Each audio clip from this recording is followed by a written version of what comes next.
กินกระปุ้นเด้อโดย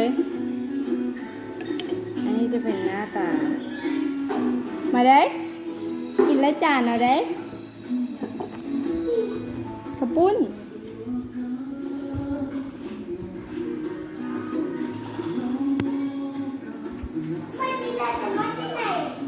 ชัดพี่ม่อนเราบ่มากินกระปุ้นหรอก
โอ้หาปลา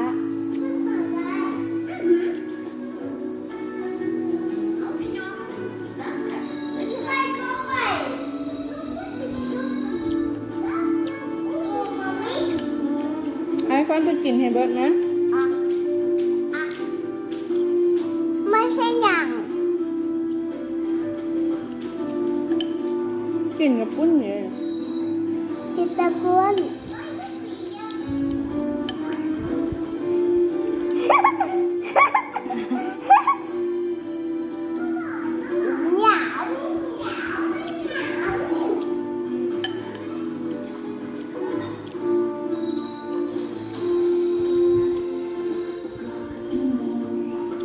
ปี้ไปใส่มาไปใส่มา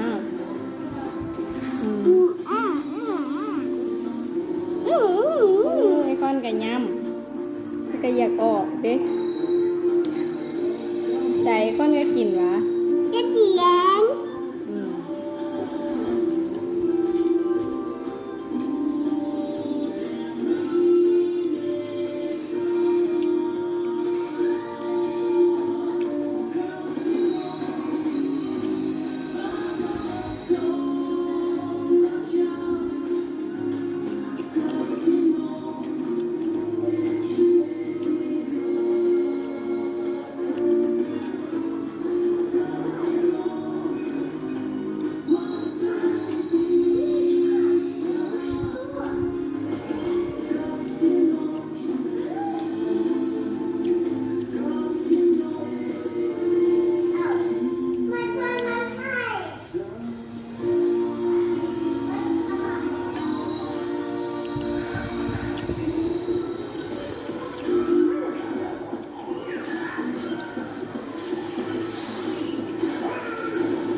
ไปแล้ว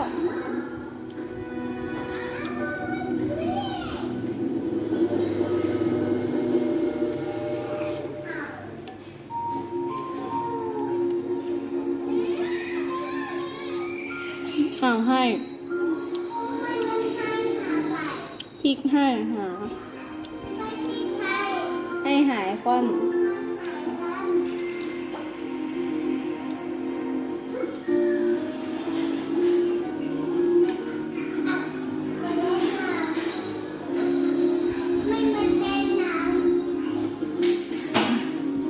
ก้อนกินเบิดละบา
เอาพี